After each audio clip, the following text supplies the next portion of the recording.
Nandito tayo ngayon sa People Power Monument. Bakit po kayo nandito? Gusto lang po namin mawala ang korupsyon sa gobyerno at wala kaming kinikilingang politiko.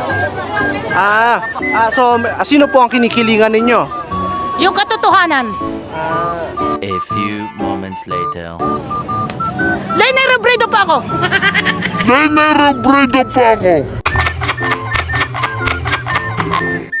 Bakit po kayo nandito? Nakabit lang po kami.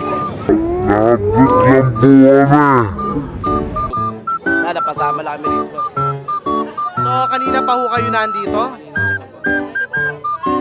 Alam niyo po ba na itong rally ay laban kay Sara Duterte? Hindi ko po alam, boss. Hindi niyo alam?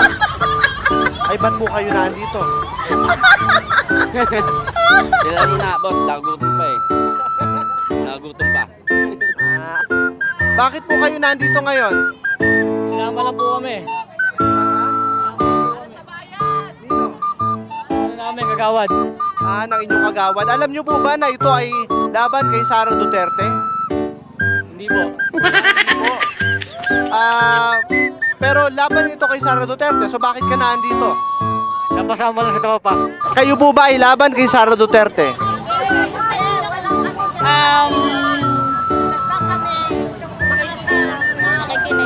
Ano po? Kinakampihan po. Basta kami dito, nagpunta lang kami dito kasi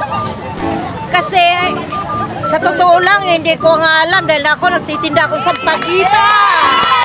Tapos sumama lang ako dahil sa ayun ko na nakita ko na yung mga kasama ko sumakay na bus. Pero bakit kayo nandito ngayon? Sa totoo lang sir, hindi ko nga talaga alam. Kasi ako puyat nga ako hanggang ngayon dahil ako nagtinda ako. Galing ko nagtinda ng timog. Sumabay lang ako sa kanila. Sino po sa inyo ang pabor kay Sara Duterte dito?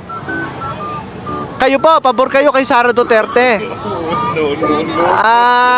Kayo. Sino ang pabor kay Pangulong Marcos? Wala rin. Pero hindi lahat kayo ay against kay Sara Duterte. Ma'am, bakit kayo pabor kay Sara Duterte? Sige po. Salamat po. At makakausap natin yung mga organizer ng rally na ito tungkol sa iba-ibang mga rason kung bakit nandito ang mga tao. Anti-Duterte rally pero merong anti-Duterte, meron ding pro-Duterte. Senior citizen na ito, umuwing nagrereklamo. Pinangakuan daw sila ng kanilang community leader na mabibigyan kapag umaten sa rally. Magkano ba pangako? 1,000 po bawat isa. Kasi doon mo na, pagkain mo na, pamasahe mo, doon na lahat kukain. Oo. Ngayon, wala pa po. Hindi namin alam kung paano. Kahit papaano lang naman, kung kahit pamasahe may balik, wala pang kain. Sinusubukan naming makuha ang panig ng mga organizer ng rally ukol dito.